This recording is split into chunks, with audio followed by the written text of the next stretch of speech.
अस्सलामुअलैकुम, welcome to my channel and I am Saleem's lecture. आज बात करेंगे हम secondary structures of proteins. Previous lecture में हमने डिस्कस किया था about primary structures of protein और मैंने उसकी इंपॉर्टेंस बताई थी। In case you are going to study about secondary, tertiary and quaternary structure of protein, तो आपको प्राइमरी स्ट्रक्चर आना बहुत ज़रूरी होता है, जो कि हमने प्रीवियस लेक्चर में डिस्कस किया था और इसका लिंक डिस्क्रिप्शन में अवेलेबल है, आप वहाँ से देख सकते हैं। क्यों इसकी इतनी इंपॉर्टेंस है? एक्चुअली इसलिए इंपॉर्टेंट है कि डिफरेंट, अगर मेडिकल पॉइंट ऑफ व्यू से भी बात करूँ, डिफरेंट डिजीज़ को जो हमने फाइंड आउट करना होता है, डायग्नोसिस करनी होती है, हम प्राइमरी स्ट्रक्चर की अगर हमें arrangement, sequence of amino acid अगर हमें मालूम है और वहाँ म्यूटेशन हो गई है, नॉर्मल प्रोटीन का सीक्वेंस हमें मालूम है और अगर हम किसी डिजीज़ कंडीशन में देखें तो वहाँ पे म्यूटेशन जो होती है हम उसको सीक्वेंस के चेंजिंग से पता कर सकते हैं, मालूम कर सकते हैं। तो प्राइमरी स्ट्रक्चर को समझना बहुत ज़्यादा ज़रूरी है मेडिकल पॉइंट ऑफ व्यू से भी, डिजीज़ को फाइंड आउट करने के लिए, डायग्नोज करने के लिए, इसके अलावा अदर स्ट्रक्चर को अंडरस्टैंड करने के लिए भी। चैनल को सब्सक्राइब जरूर करिएगा। कोई क्वेश्चन हो तो आप कमेंट कर दें। स्टार्ट करते हैं सेकेंडरी स्ट्रक्चर ऑफ प्रोटीन। देखिए, हम प्रीवियस लेक्चर में जैसे कि बताया था कि secondary, tertiary and quaternary structure जो हैं ये कंटेन करते हैं already primary structure of protein, क्योंकि प्राइमरी स्ट्रक्चर ऑफ प्रोटीन सिवाय इसके कुछ नहीं कि वहाँ पे एक अमाइनो एसिड दूसरे अमाइनो एसिड से कंबाइंड हो गया और पेप्टाइड बॉन्ड के थ्रू वो कनेक्टेड है और लीनियर सीक्वेंस नॉर्मली होता है। इंसुलिन उसकी एग्जाम्पल है, जबकि सेकेंडरी स्ट्रक्चर में जो हमारे कर्ली हेयर वगैरह होते हैं, इसकी एग्जांपल इजीली हम दे सकते हैं। यहाँ पे क्या है, यहाँ पे ट्विस्टिंग होती है, क्वाइलिंग होती है। सेकेंडरी स्ट्रक्चर बनता क्या है और बनता कैसे है और सेकेंडरी स्ट्रक्चर की टाइप्स कितनी हैं, इसको हम देख लेते हैं। एक्चुअली होता वो प्राइमरी स्ट्रक्चर ही है प्रोटीन का, और उसमें क्या होना शुरू हो जाती है, ट्विस्टिंग होना शुरू हो जाती है, क्वाइलिंग होना शुरू हो जाती है, वो बेंड होती है, इंटरेक्शन होता है, एक्चुअली केमिकल बॉन्डिंग होती है डिफरेंट, उनके रिजल्ट में ये ट्विस्टिंग होना शुरू हो जाती है। तो अब जब डिफरेंट एटम जो वहाँ मौजूद होते हैं प्राइमरी स्ट्रक्चर में, अब जब वो इंटरेक्शन करते हैं और उसके रिजल्ट में ट्विस्टिंग होती है, तो ट्विस्टिंग के रिजल्ट में हमारे पास जो स्ट्रक्चर आता है, फॉर्म होता है, फॉर्मेशन जो होती है वो सेकेंडरी स्ट्रक्चर की हो जाती है। सेकेंडरी स्ट्रक्चर को फर्दर क्लासिफाई कर दिया, इसको 3 टाइप्स में डिवाइड कर दिया गया है, alpha helix, beta pleated sheet, इसके अलावा बीटा ट्रेंड और बैंड भी हम इसको कहते हैं, ओमेगा लूप वगैरह।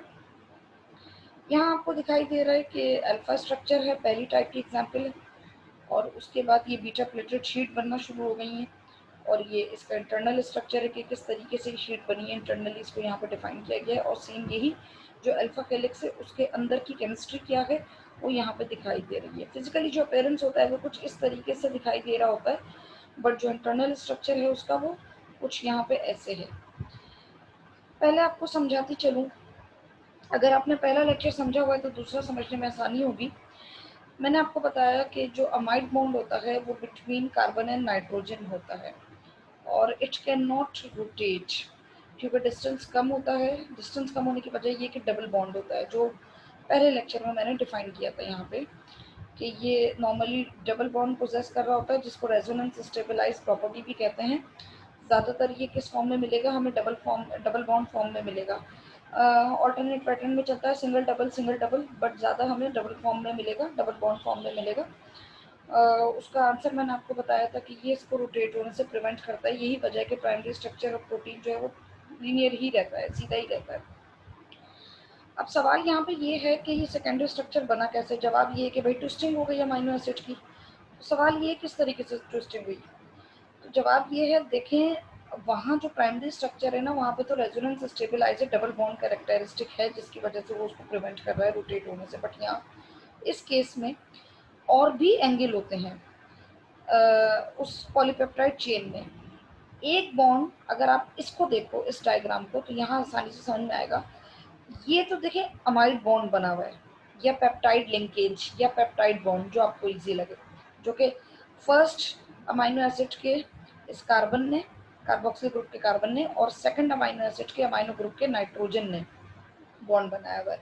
इसके अलावा आपको इस पॉलीपेप्टाइड चेन में और भी बॉन्ड दिखाई दे रहे हैं, जो यहाँ between carbon carbon and same carbon carbon and same carbon nitrogen के दरमियान भी बना हुआ है। यहाँ पे भी देखिए कार्बन एंड नाइट्रोजन के दरमियान भी बॉन्ड बना हुआ है, ठीक है, एनसीसी हम इसको कहते हैं।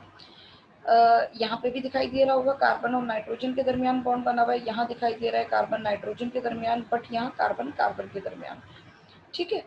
तो ये वाला बॉन्ड जो है ये तो पेप्टाइड बॉन्ड है, ठीक है, ये पेप्टाइड बॉन्ड है जिसको मैंने ज़रा हाईलाइट कर दिया। यहाँ पे आपको ये पेप्टाइड बॉन्ड दिखाई दे रहा है, ये पेप्टाइड बॉन्ड दिखाई दे रहा है, इन्हें तो हमने समझ लिया। Now what about these bond, ये जो कार्बन कार्बन के दरमियान और कार्बन नाइट्रोजन के दरमियान बने हुए। देखिए ये दो एंगल होते हैं, एक को हम कहते हैं एंगल फाई और एक को हम कहते हैं एंगल साई। यहाँ पे आपको दिखाई दे रहा है angle phi and angle psi किसके दरमियान बने हुए होते हैं, बिटवीन नाइट्रोजन एंड कार्बन और between carbon and carbon. These angle can rotate, ये यहाँ पे जो ये है, ये जो इन दोनों के दरमियान बॉन्ड बना हुआ है और जो एंगल फाई और एंगल साई है ये रोटेट कर सकते हैं। अब इनके रोटेट होने से मूवमेंट होती है। सवाल ये क्या है, ये प्राइमरी स्ट्रक्चर में भी रोटेट करते हैं एंगल फाई साई, यस वहाँ पे भी रोटेट कर सकते हैं, बट इतना ज़्यादा रोटेट नहीं करते कि ये ट्विस्ट ही हो जाए और ट्विस्ट होने के बाद हमें अल्फा हेलिक्स मिल जाए। वो इतना ज़्यादा इनकी रोटेशन नहीं होती, तभी प्राइमरी स्ट्रक्चर लीनियर ही रहता है। बट यहाँ सेकेंडरी में ये भी रोटेट करेंगे, सेकेंडरी में अल्फा हेलिक्स बन जाता है। सेकेंडरी स्ट्रक्चर कुछ इस तरीके से, पहली टाइप जो आप यहाँ पे स्टडी करने जा रहे हैं दैट इज अल्फा हेलिक्स। ये आपको दिखाई दे रहा है जैसे हमारे बॉल पेन के अंदर जो एक स्पाइरल टाइप के एक वो होता है, रिंग लाइक स्ट्रक्चर एक होता है जिसके अंदर पेन डाला हुआ होता है, उसकी इंक होती है, यहाँ पे वो स्प्रिंग जो उसका होता है, उसकी तरह से हमें ये शेप एक दिखाई दे रही है। ये कैसे बन गई, ये कैसे डेवलप हो गई, देखिएगा यहाँ पे गौर करिएगा, मैं अब इसे समझाने जा रही हूँ।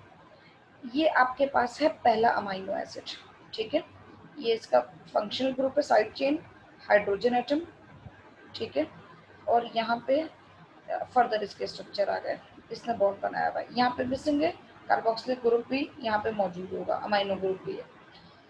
अब यहाँ पे पहला अमाइनो एसिड तो आपने देख लिया, पहला अमाइनो एसिड यहाँ पे बॉन्ड बना रहा है अमाइड बॉन्ड किसके साथ, सेकंड अमाइनो एसिड के साथ, दूसरा अमाइनो एसिड आ गया। फिर उसके बाद यहाँ पे ये इसका फंक्शनल ग्रुप है, फिर उसके बाद यहाँ पे तीसरा अमाइनो एसिड आपको दिखाई दे रहा है, चौथा amino acid and go on, इसी तरीके से चलते चले जा रहे हैं यहाँ पे अमाइनो एसिड। और वही पेप्टाइड बॉन्ड बना हुआ है, means it contain primary structure, जो कि मैंने पहले बात की थी कि सेकेंडरी स्ट्रक्चर भी प्राइमरी स्ट्रक्चर कंटेन करता है। ये प्राइमरी स्ट्रक्चर जो है यहाँ क्या कर रहा है, अमाइड बॉन्ड या पेप्टाइड बॉन्ड यहाँ क्या कर रहा है, एक अमाइनो एसिड को दूसरे अमाइनो एसिड से जोड़ रहा है, वो तो उसने इसकी बैकबोन बना दी।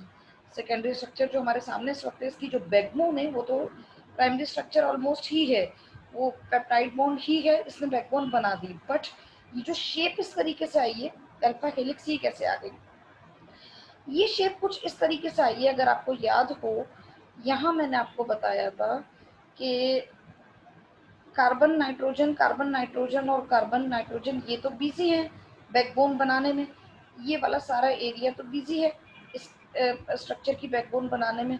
फ्री कौन है, एक्चुअली यहाँ पे आपको कार्बोनिल ग्रुप का ऑक्सीजन दिखाई दे रहा है और यहाँ अमाइनो ग्रुप का नाइट्रोजन दिखाई दे रहा है, यहाँ पे भी कार्बोनिल ग्रुप का ऑक्सीजन दिखाई दे रहा है और यहाँ पे भी अमाइनो ग्रुप का नाइट्रोजन फ्री है। इसको मैं अगर इस तरीके से ऊपर की तरफ बना दूं तो आपको आसानी होगी समझने में। एक्चुअली ये ऑक्सीजन और हाइड्रोजन ये पार्टिसिपेट करेंगे इन हाइड्रोजन बॉन्डिंग और इंटरेक्शन करेंगे जिस एनवायरनमेंट में हमने इनको रख दिया है, इस प्रोटीन को, लेट सपोज मैंने इस पॉलीपेप्टाइड चेन को जिस एनवायरनमेंट में रख दिया है वहाँ पे ये ऑक्सीजन और नाइट्रोजन हाइड्रोजन, ऑक्सीजन और हाइड्रोजन ये दोनों क्या करेंगे, इंटरेक्शन करेंगे। इन केस कोई दूसरी पॉलीपेप्टाइड चेन यहाँ पे ऊपर हो तो उसके पास यहाँ कार्बोनिल ग्रुप हो और उसके पास ऑक्सीजन हो तो वो ऑक्सीजन इस हाइड्रोजन के साथ बॉन्ड बनाएगा, यहाँ पे हाइड्रोजन बॉन्डिंग बनेगी, ठीक है। तो अब क्या होगा, एक पॉलीपेप्टाइड चेन का दूसरी पॉलीपेप्टाइड चेन के साथ इस तरीके से इंटरेक्शन हो रहा है। या सराउंडिंग में अगर वाटर मॉलिक्यूल हो तो उस वाटर मॉलिक्यूल का फॉर्मूला आपको मालूम है H2O, यहाँ पे हाइड्रोजन है और ये इस ऑक्सीजन के साथ क्या कर रहा है, बॉन्ड बना देगा, अगेन हाइड्रोजन बॉन्डिंग हो गई और यहाँ जो ऑक्सीजन है वो इस हाइड्रोजन के साथ इंटरेक्शन करेगा, तो जिसके रिजल्ट में कॉइलिंग होगी, ट्विस्टिंग होगी और एक न्यू स्ट्रक्चर डेवलप हो जाएगा, ठीक है। तो अब यहाँ वही हुआ है, यहाँ ये तो मैंने सराउंडिंग की बात की थी ना, इंटरेक्शन की बात की थी, यहाँ अगर ये इटसेल्फ खुद से भी पॉलीपेप्टाइड चेन है तो ये वही काम कर रही है जो अभी मैंने आपको बताया।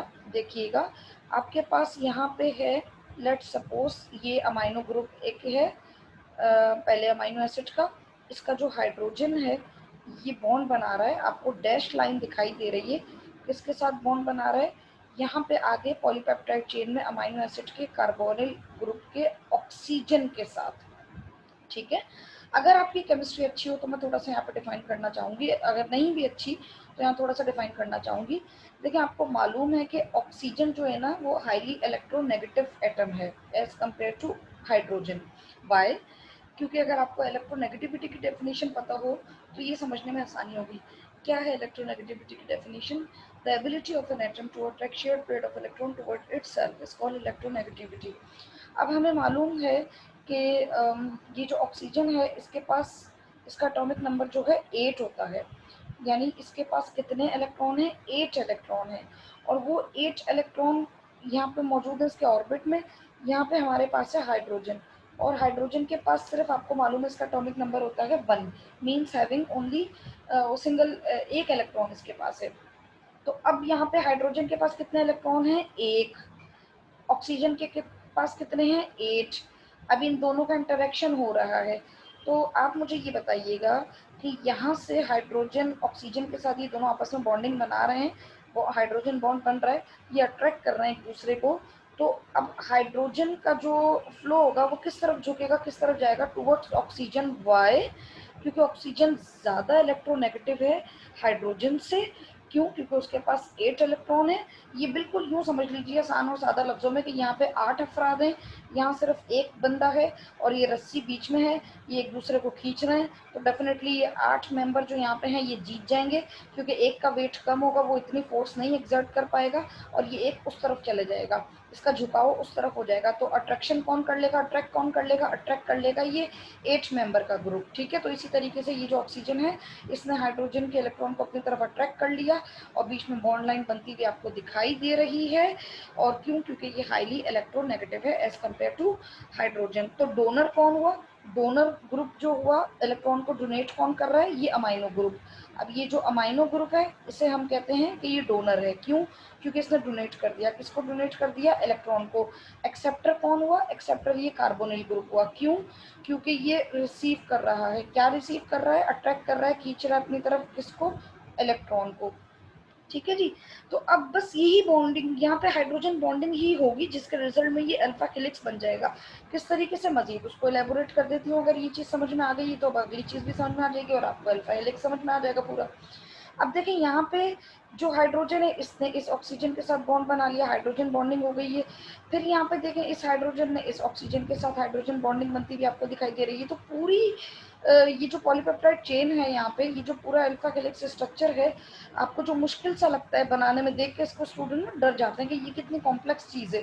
तो कॉम्प्लेक्स नहीं है, कुछ भी नहीं है। प्राइमरी स्ट्रक्चर तो आप लोगों को ईजी लगता है, तो ये भी ऑलमोस्ट वही चीज़ है, बस तमाम अमाइनो एसिड अरेंज ही थे, लेकिन अमाइनो ग्रुप ने इलेक्ट्रॉन डोनेट किया और कार्बोनिल ग्रुप ने इलेक्ट्रॉन को एक्सेप्ट किया, जिसके रिजल्ट में ये बॉन्ड लाइन आपको बनती हुई दिखाई दे रही है। अब ये जो बॉन्ड लाइन बनी ना, तो इसने क्या किया? इसने इसको ये शेप प्रोवाइड कर दी। कैसे? आपके पास ये एक सिंपल डोरी रखी हुई है, सपोज कर लीजिए।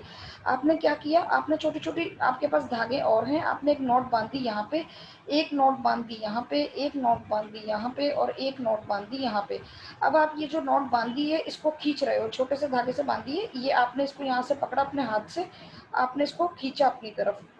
अब जब आप इसको खींचोगे तो ये पहले तो स्ट्रेट था, बट अब ये ऐसे कर्व बनेगा। लेट सपोज आपका कोई दोस्त है, उसने अपना हाथ बढ़ाया और उसने यहाँ पे जो डोरी एक और बांधी है उसने इसको पकड़ के खींचा, वो अपनी तरफ खींच रहा है, तो अब ये